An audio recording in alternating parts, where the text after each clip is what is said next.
আসসালামু আলাইকুম। বাংলাদেশের হোটেল স্টাইলে চিংড়ি মাছ ভুনা দেখাবো। বাংলাদেশে বর্তমানে খুবই ভাইরাল হয়েছে যমুনার পাড়ে গোলাম কাকার হোটেল। উনি ওইখানকার লোকাল চিংড়িগুলো যেভাবে রান্না করে আমি আজকে চেষ্টা করছি সেটাই দেখানোর। আমি খুব বেশি বড় না করে একেবারে সংক্ষিপ্তভাবে দেখিয়ে দিচ্ছি। চুলাতে নিয়ে নিয়েছি কড়াই, দিয়ে দিলাম এখানে ১ কাপের থেকে একটু কম তেল। বলতে পারেন এত তেল কেন? আসলে আমার মাছের পরিমাণটা বেশ অনেক। দিয়ে দিলাম ২ টা রসুন কুচি আর সাথে দিয়ে দিলাম বেশ অনেকগুলা, প্রায় এখানে ২০-২৫ টা মতো কাঁচা মরিচ ফেড়ে ২-৮ খান করে রাখা সেটা দিয়ে দিলাম। বেশ কিছুক্ষণ এখন নেড়ে চেড়ে এখানে অনেকটা পেঁয়াজ দিতে হবে।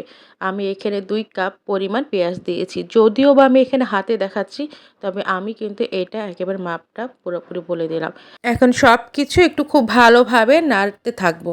মোট কথা যেন নরম হয়ে আসে সেই পর্যন্ত আমি এইখানে অপেক্ষা করব। এখানে রসুন, মরিচ এবং পেঁয়াজ একেবারে নরম হবে, মোটেও কিন্তু বেরেস্তা হবে না।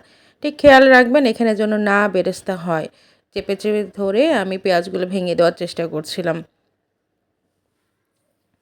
এরই মাঝে বলে রাখি, আমার চ্যানেলে যারা নতুন প্লিজ আমার চ্যানেলটা সাবস্ক্রাইব করে আমার পাশে থাকবেন। পেঁয়াজ যখন সামান্য একটু নরম হয়ে আসবে ঠিক তখন ১ টেবিল চামচ পরিমাণ আদা রসুন বাটা আর দিয়ে দিলাম ১/২ টেবিল চামচ পরিমাণ জিরা বাটা। এখানে বাটা দিতে হবে এমন কোনো কথা নাই, আপনি জিরা গুঁড়া দিতেও পারেন। আর দিয়ে দিলাম ধনের গুঁড়া, লবণ, আর দিয়ে দিলাম মরিচ, আর সাথে দিয়ে দিচ্ছি হলুদের গুঁড়া। সব কিছু এখানে আমি গুঁড়া ব্যবহার করেছি। এতটুকুই মশলাতে আপনার এই রান্নাটা ব্যবহার হবে। দিয়ে দিলাম সামান্য একটু পানি যেন মশলাগুলো পুড়ে না যায়। অবশ্যই চুলার জালটা খেয়াল রাখবেন যেন মশলাগুলো পুড়ে না যায়। এখন সব কিছু খুব ভালোভাবে কষানোর পালা। আমি আমার রান্নাতে বারবারই বলে রাখি যে আপনি আপনার মশলাটা ঠিক যতটা ভালোভাবে কষাবেন আপনার স্বাদ কিন্তু ততভাবে। আমার মশলা একদম কষানো হয়ে গেছে, তখন আমি এখানে কেজি খানেকের একটু বেশি হবে চিংড়ি দিয়ে দিয়েছি। আমিও চেষ্টা করেছি সেই গোলাম কাকার মতো ছোট বড় চিংড়ি মিলিয়ে নেওয়ার। চিংড়িগুলো দিয়ে খুব ভালোভাবে চিংড়িগুলো কিন্তু কষাতে হবে। বেশ সময় নিয়ে কষাবেন। দিয়ে দিলাম এখানে ২ টা বড় বড় টমেটো কুচি। এটা একেবারে অপশনাল, আপনি যদি চান তবে দিবেন, আর যদি মনে করেন যে না দিবেন না তাহলে এর কোনো পার্থক্য নাই। তবে দিলে পরে একটু ভালো হয়। আমি আসলে এভাবেই তাকে রান্নাটা করতে দেখেছিলাম। আর এরপরে আবারও খুব ভালোভাবে সময় নিয়ে কষাচ্ছি। তবে আমি কিন্তু এই মাছটা ভেজে নিইনি।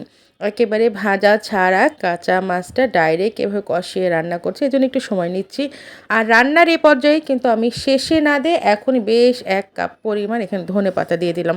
কেননা অনেকেই আছেন দেখবেন হোটেলগুলোতে যে কাঁচা ধনেপাতা থাকলে ঠিক একটা পছন্দ করে না তারা খেতে। তাই এই পর্যায়ে হোটেলে সবসময় দেখবেন যে রান্নার মাঝখানে দিয়ে দেয়, তবে সবাই যে দেয় সেটা না, মাঝে মাঝে দেখবেন যে না, এইটা রান্নার শেষেও অনেকে দিয়ে সুন্দর করে সাজিয়ে রাখে। তবে অনেক ক্ষেত্রে যে সবাই পছন্দ করে এমন না। এরপরে বেশ কিছুটা পানি দিলাম, তবে খুব বেশি পানি দিইনি, যেহেতু আমি বেশ সময় নিয়ে এইখানে মাছটা রান্না করছি এই কারণে আমি বেশি পানি দিচ্ছি না। যে অনেকটাই প্রায় কষানোর সময় সিদ্ধ হয়ে আসে, যেন অল্প একটু পানি দিয়ে এখন নেড়ে চেড়ে ওয়েট করব কখন একেবারে প্রপারলি ডান হয়ে যাবে আমার রান্নাটা। মাঝখানে অবশ্যই একটু উল্টিয়ে পাল্টিয়ে ভালোভাবে নেড়ে দিবেন। চিংড়ি মাছ রান্নাতে আসলে খুব বেশি যে সময় লাগে তা নয়। পরবর্তীতে আমি আবার এখানে কিছু কাঁচামরিচ ফাড়া দিয়ে দিলাম, এখানে ফ্লেভারটার জন্য স্ট্রং হয়, আর দিয়ে দিলাম টালা জিরার গুঁড়া।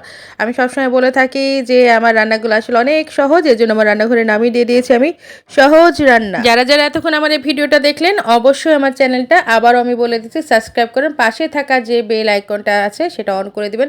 তাহলে যে কোনো রান্না যে কোনো পোস্ট আমি যদি দিই সেক্ষেত্রে আপনি সবার আগে নোটিফিকেশনটা পাবেন। আর অবশ্যই আমাকে জানাতে ভুলবেন আমার এই রান্নাটা কেমন হয়েছিল। যদিও চিংড়ি মাছ অনেক মজাদার একটা খাবার, তারপরেও কিন্তু এভাবে রান্না করে দেখতে পারেন। এটা একেবারে বাংলাদেশের হোটেল স্টাইল অথেন্টিক একটা রান্না আমি দেখালাম। আল্লাহ হাফেজ, আসসালামু আলাইকুম।